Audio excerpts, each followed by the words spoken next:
how much of the world sees Africa. Hunger, horror, hardship. This is how many Africans see Africa. Promising, peaceful, prosperous. Why is there a disconnect? Africa is a diverse continent of 54 different nations. So how do you capture the full truth about the African experience? This week, we take a closer look at Africa's image through the eyes of its own people and how they're countering negative stereotypes at home and abroad. Hello and welcome to the show. I'm Haydee Adams Fitzpatrick. We begin this week with Beyoncé.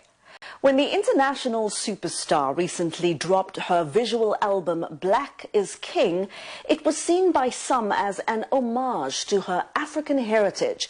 But not everyone saw it that way. To be one and the same, and still unlike any other.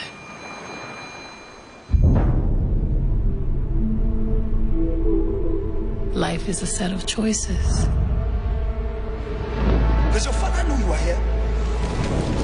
Lead. I'm left in the face of danger. Or be led astray. Run away. The musical film is meant to be a remake of Disney's The Lion King, but it's reignited a long-running debate about the problematic portrayals of African cultures. Unlike any other. Black is King is a new visual album and musical film directed, executive produced, and written by American singer-songwriter Beyoncé.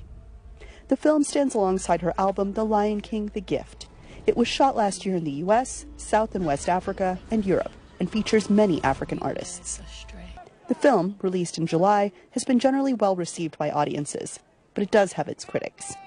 Some say that Beyoncé, who was born in the U.S. city of Houston, in Texas, is guilty of cultural appropriation for using African imagery throughout the work without having any specific cultural roots to the continent. On one side, you have people who are talking about how it's amazing artistry and how she was able to take her platform to expand this to the entire world, to the globe. But I mean, of course, on the other side, there were many prevalent critiques that came out of this. The issue of just like this monolithic portrayal of Africa as a whole, facial drawings and imagery and animal prints. And I think that some people, were tweeting and talking about when do we get away from this representation of Africa in this regard? I think generally the whole theme of Black is King is talking about the portrayal of Black people on the African continent as royalty. But as one Burundian writer put it, she was basically questioning that idea of saying, we talk a lot about pre-colonial Africa when it comes to kingdoms and chieftainships and monarchies. But one thing that we don't talk about is the realities that some of these kingdoms also, of course, had issues of slavery, imperialism, women oppression. And so when we talk about your lineage when it comes to the African continent, it is hard to kind of put that into perspective, but understanding that not everybody could have been royalty. But in South Africa, those involved in the production were thrilled. On my side, I really like the film. I really love the film. It went into a lot of things that we haven't been told in our schools about Black history. And when like I saw the film, that's when I started to see that the stories and the attires and outfits that she was putting. While the film is not widely available on the continent, South Africa's largest cable provider made it available to premium subscribers. Student filmmaker Matebula says Beyoncé's film inspired him to work on his own project, to tell more African stories. On one thing, her African supporters agree. If Black is King, Beyoncé is the queen. Anita Powell, VOA News, Johannesburg. So what do you think? Did Beyoncé get it right? Did she get Africa wrong? Or both? You can find us on social media. Our handle is at VOA Our Voices. And you can also send us a message on WhatsApp. That is our number right there on your screen. Daily news coverage is an important channel for shaping the way the world sees African countries. But can the news media do better inside Africa and throughout the world? I reached out to Patrick Gatara. He's a Kenyan journalist and commentator. I asked him why we should care what the world thinks about the African continent. We need to interact with other people. We need some of the resources that they have, just as they need some of the stuff that we do. And in that sense, it's important for them to have an accurate impression of what goes on here. Now, that doesn't mean that we have to paint everything as hunky-dory, there are no problems, hakuna matata, and all of that. It's really important that we come across as human beings, that they start seeing us as like them, prone to error, with mistakes, but also with successes, with history, with cultures. It's not just that they stereotype us, we stereotype them. What's lacking is a medium that's honest enough to engage as human beings, rather than simply either black or white or, without the labels. Lots of us, unfortunately, tend to see the continent of Africa through the eyes of people in the West. If I take Kenya as an example, we don't have many Kenyan correspondents, in other parts of Africa who are feeding us news. So I think one of the more important things is, rather than fighting for space within Western media, it would be to develop our own capacities within the continent to tell our own stories. Why do we need somebody from the US coming here and reporting about Kenya, or going to South Africa and reporting about South Africa? Why can't the South Africans explain what's going on themselves? I'm not one of those people who hope for sort of positive news. What I want is truthful news. A lot of times what we get tends to be devoid of nuance, devoid of context. Events are not really put in a historical context. And so when somebody who's not familiar with them hears them, all they get is sort of one-sided views. I asked Gathara whether the aim is for Africa to be seen as a collection of very different countries that happen to be on one continent, or a Pan-African collective of countries that have a similar continental identity. Take African, for example, as a label. Before colonialism, nobody on this continent thought of themselves as an African. That is something that was imposed upon us, a box that we were put in to differentiate us from the people who came.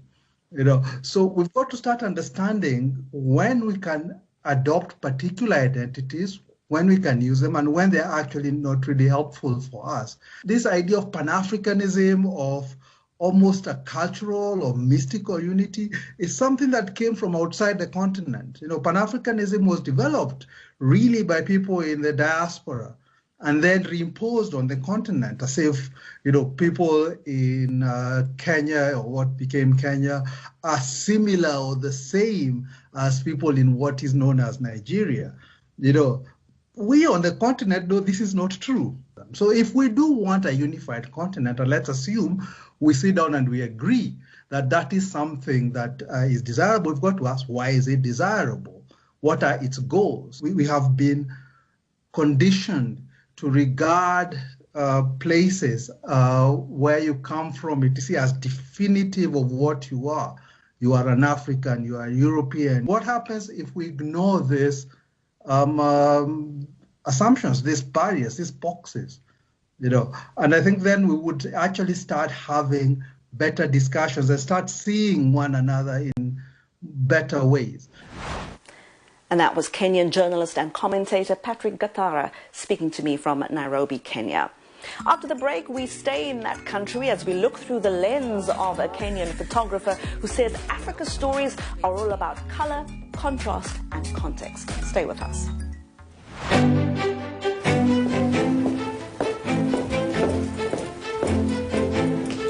Being part of Our Voices is about more than just sitting here and talking about women's issues. It's about listening to them and bringing their opinions to the table and making sure their voices are heard. Because our lived experiences, our stories, and our voices will help shape the next generation.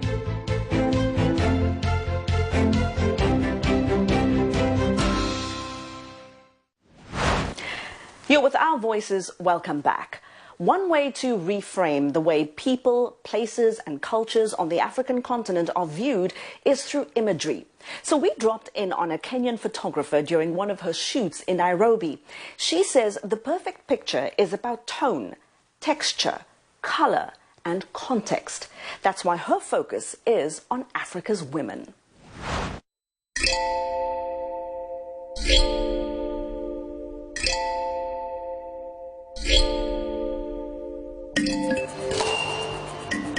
My name is Thandiwe Mureo, a photographer based in Nairobi, Kenya.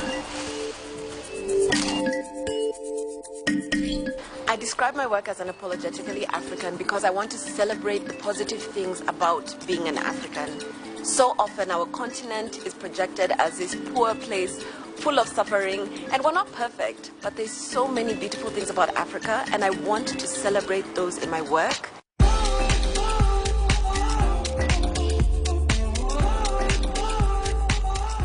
I think what's missing from the narrative about Africa and its people is our voice. So often we've had so many other people come to tell our story. I think it's one thing to have our story told by somebody from outside our context, but there's things that we see that they may not necessarily see because we live here, we have community here. I think now is an exciting time to be an African because we're really owning our voice.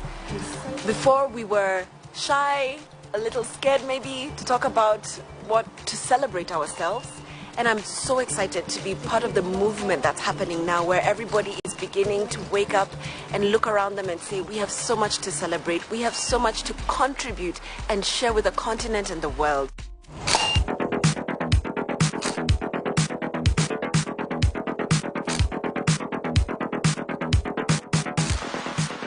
Recently in my work, I have been drawn to our history as Kenya and Africa in general, looking at what kind of traditional hairstyles did we have, what kind of traditional clothing did we have, and taking those elements and modernizing them and adding the pop of color that I have in my work and making modern nods to history. It's amazing how much beauty there is just in this one continent, all the way from South Africa, all the way up. You can just find such different features, such different hair, such different skin tones. I remember growing up as a child, I always felt frustrated. Why is my hair not longer? Why is my nose not more narrow? Why are my lips so big? And it took me a while as a photographer to realize, hold on, there's nothing wrong with me. And I want to pass that message to other women through my work, that you are beautiful with your short hair, you're beautiful with your big lips, you're beautiful with a larger nose. There's nothing wrong with those things. And in fact, those are what make us unique and beautiful.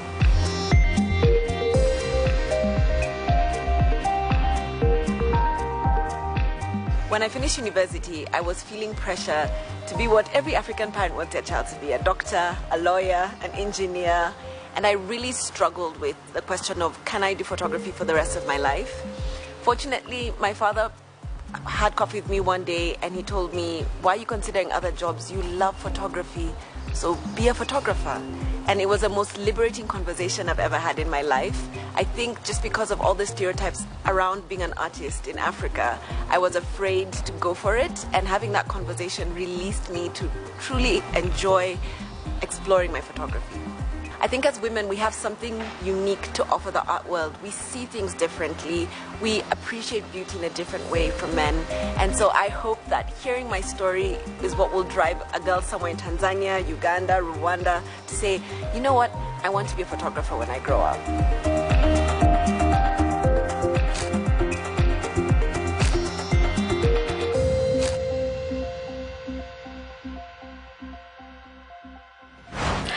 Photographer Thandiwe Mureo there in Nairobi, Kenya.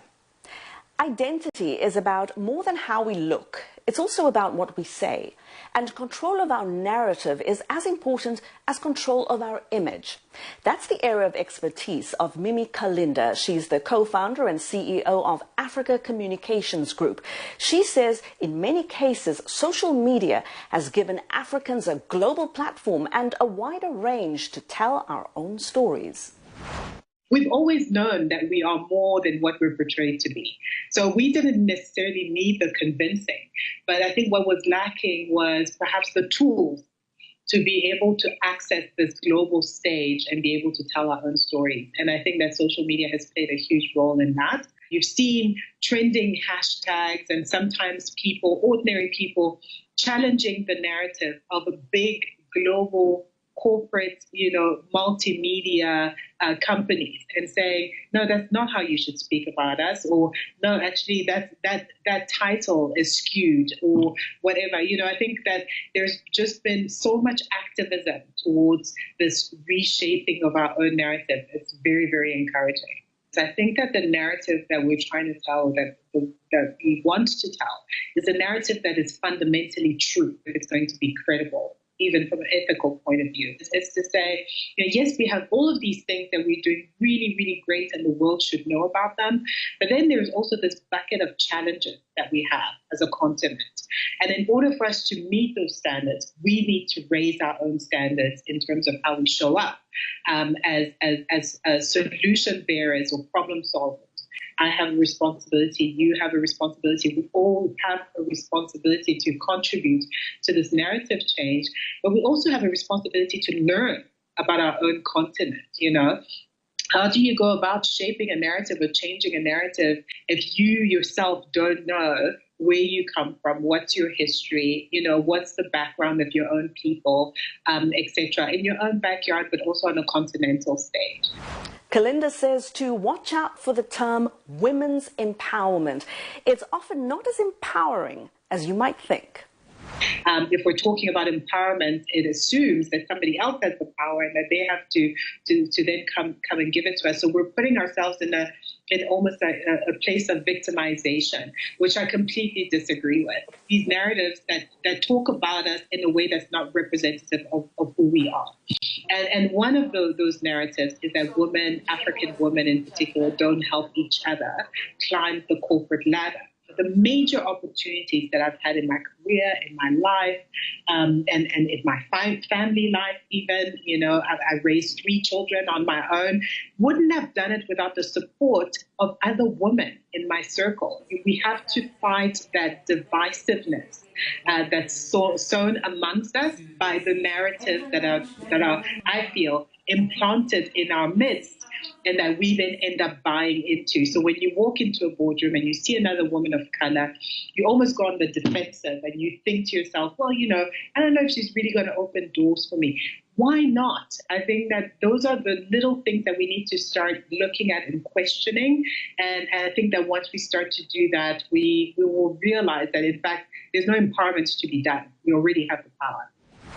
That was Mimi Kalinda, the CEO and co-founder of Africa Communications Group, speaking to me from Johannesburg, South Africa.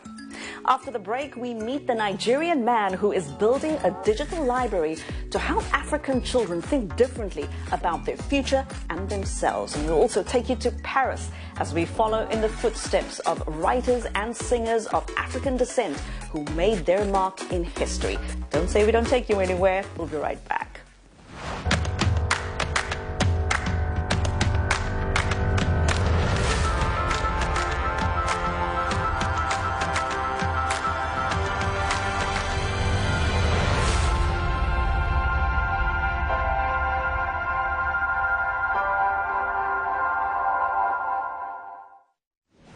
Here with Our Voices, welcome back. Now, many women will tell you as young girls they heard their fair share of fairy tales about a princess finding her prince and living happily ever after in a faraway place. Well, we spoke to a 23-year-old Nigerian man who's behind a digital collection of African children's stories. And we must warn you, he's not a fan of Prince Charming. Medina Maishanu has more. Dominic Onyekachi tells us that when he saw his 6-year-old niece reading, he knew that there was something important missing, her African story. That is when he decided to do something about it. I went to a many library and I discovered that not only were the stories there old, they were not representative. The characters they had there, they didn't have her hair, skin color, or they didn't look like her, or they didn't live in places she was familiar with, because she was born in Nigeria and she grew up in Nigeria. So I felt like children her age should have access to better stories, to more representative stories.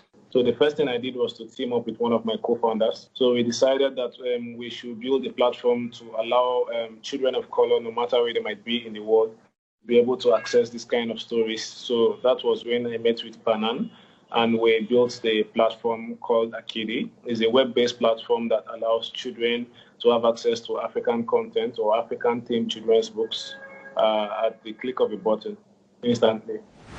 Onyekachi says the platform will give children in Africa and around the world an insight into Africa's beauty and complexity. The ability to encounter the multiple cultures that make up Africa in a full and narrative way. That is what we try to do with stories. We introduce them to a world that is complex, that is diverse, but that is also strong and proud in heritage and history.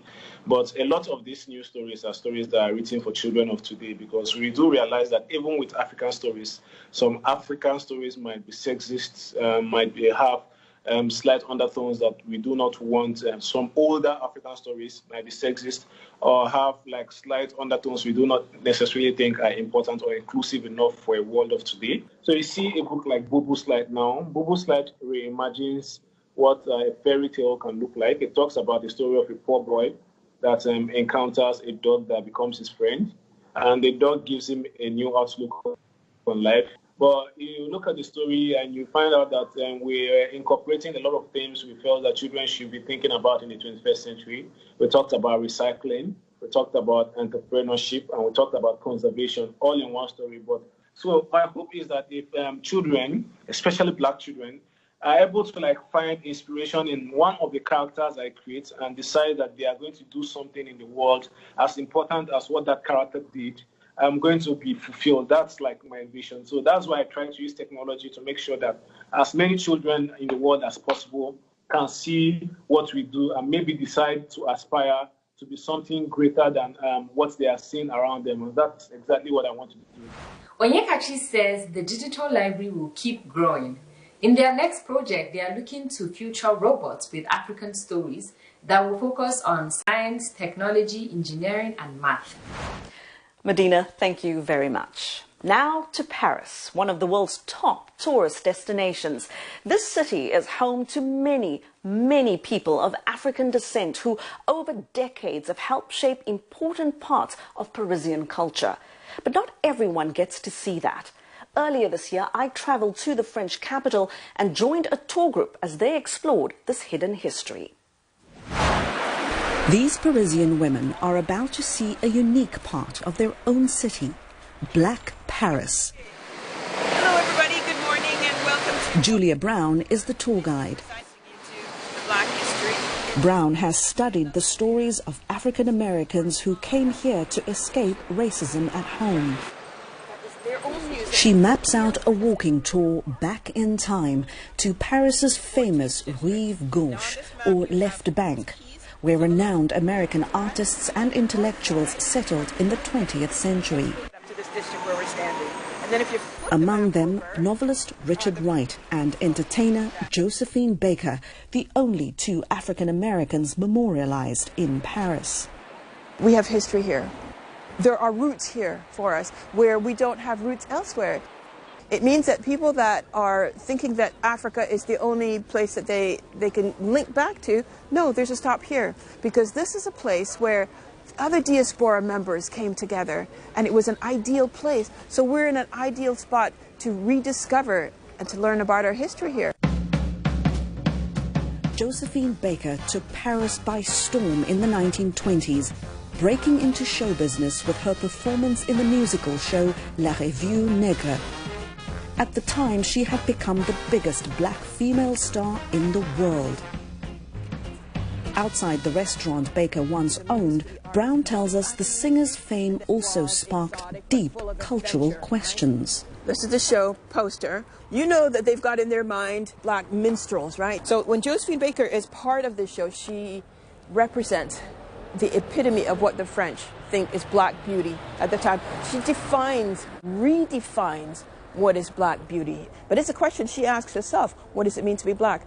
Baker's story resonates with tour participant Ursuline Kherson, who moved here from the US and performs where Baker once did. J'ai deux amours Mon pays est Paris. Pars-tu, mon cœur est ravi. Ma savane est belle. The tour moves to Paris's Latin Quarter. Brown takes us to the apartment where American novelist Richard Wright once lived. This area is called the Brains of Paris, and here... Born in Mississippi, Wright wrote about poverty, politics and race relations in America and beyond. His work brought him global recognition and unwanted attention, according to his granddaughter, who is also on the tour. He had traveled a lot, and he had spoken a lot about the American question, the American race question, but it made him very much watched by secret services, intelligence agencies and everything. Wright reportedly died of a heart attack in 1960. To his family, it's a mystery. We don't think his death was a natural death.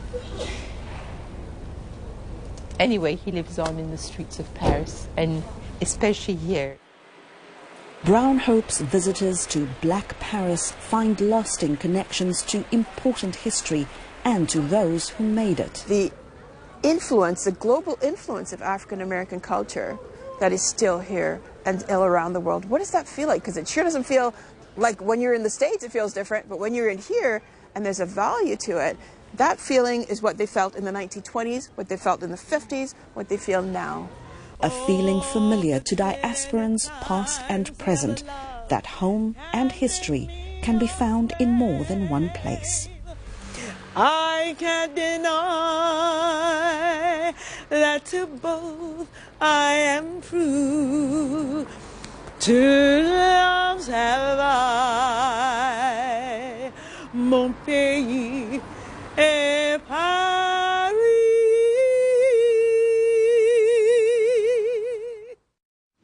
What an experience.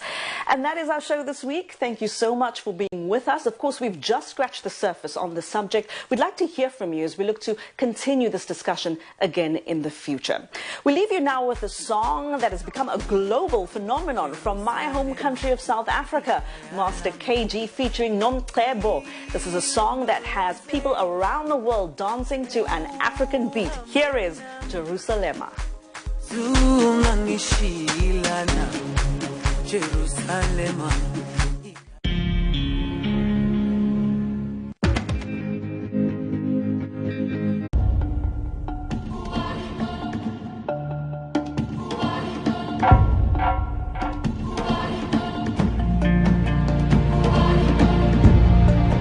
Kwa jina naitwa Geoffrey Mbilinyi, ni CEO wa GNM Cargo ambao ni wasafirishaji wa mizigo kutoka China kuja Afrika Mashariki. Kwa kifupi, kampuni ya GNM Cargo imeanza mwaka 2010 ikiwa na ofisi nchini China, mji wa Guangzhou, na Tanzania, mji mkuu wa Dar es Salaam. Baadaye tukaja tukafanikiwa kufungua ofisi nyingine nchini Uganda. Kwa kipindi hicho tulianza na wafanyakazi nchini China, tulikuwa na wafanyakazi 5, na Dar es Salaam tulikuwa na wafanyakazi 1. Tukaja Uganda tulikuwa na wafanyakazi kama 5. Lakini kufikia sasa hivi GNM Cargo tuna wafanyakazi zaidi ya 200. Kwa hiyo tumeweza kuhudumia wateja wengi sana kwa wakati mmoja.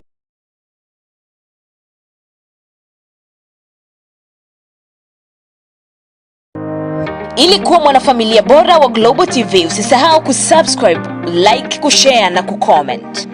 Baada ya kusubscribe, bonyeza alama ya kengele ili kupata taarifa kwa kila video inayopanda Global TV Online.